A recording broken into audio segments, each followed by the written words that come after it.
Hello everyone, কেমন আছেন সবাই? আশা করি ভালোই আছেন আর আমিও ভালো আছি।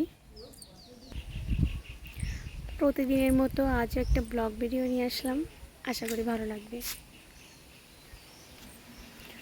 সূর্য উঠে গিয়েছে, কিছুটা মেঘে ঢেকে যাচ্ছে, আবার কিছুটা দেখা যাচ্ছে। আজকে সকাল থেকে অল্প অল্প মেঘ। আজকে একাদশী, আজকে হচ্ছে একাদশী। হ্যাঁ, একাদশীতে কী কী রান্না হবে ওইটা হচ্ছে দেখাবো।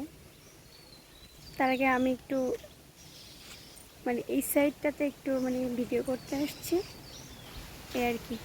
আর অনেকটা বাতাস হচ্ছে, মনে হচ্ছে যে কিছু দিনের মধ্যেই বৃষ্টি হবে। সব আকাশে মেঘ। এই আম গাছটা অনেক আম হয়েছিল। এই গাছের আমগুলো হচ্ছে টক।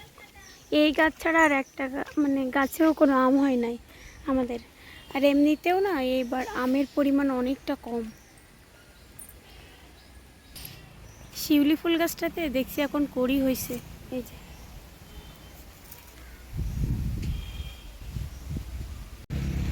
আজকে একটু কি বলবো, বাতাস আছে, ঠিক আছে, গরম নাই তা কিন্তু না, বাতাস আছে।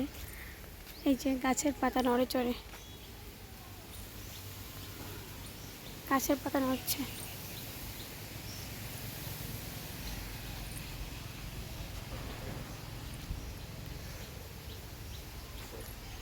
পাশে মেন রোড, এই জন্য সাউন্ড হচ্ছে। এখন যে একাদশী রান্নাগুলো দেখিয়ে আসি। শ্রুতির জন্য একটা ডিম সিদ্ধ দিয়েছি সকাল সকাল। আর এই যে এখানে রান্না আজকে ছিল পার্শুবা নির্জলা একাদশী দিনের একটি ব্লগ। এই দিনে শুধু সবজি খাই, এই জন্য সবজি রান্না করা হবে। অনেক কিছু রান্নার পর আবার দেখাবো। এই কাঁঠালটা পেকে গেছে, একাদশীতে খাওয়া হবে। কিন্তু বাজারে আমের পরিমাণটা খুবই কম। এটা কিন্তু আমাদের গাছেরই কাঁঠাল। শ্রুতির এখন ডিমটা খাওয়াই আসি।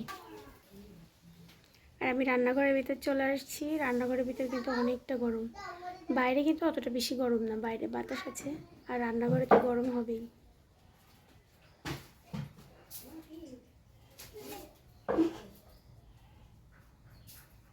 একটু ছবি তুলে নিলাম।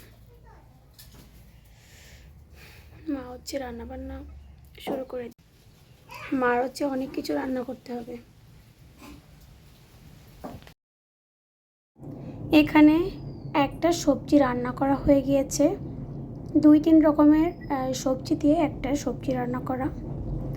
আর আলু ভাজি করা হবে। তরকারিতে মরিচগুলো আস্ত ছিল, পরে বেটে দেওয়া হবে। শ্রুতির জন্য আলাদা করে আর রান্না করব না, শুধু ভাতটাই করব। আর আলু ভাজি করা হচ্ছে। এইদিকে 2টা কলা ছিল আর মরিচ ছিল।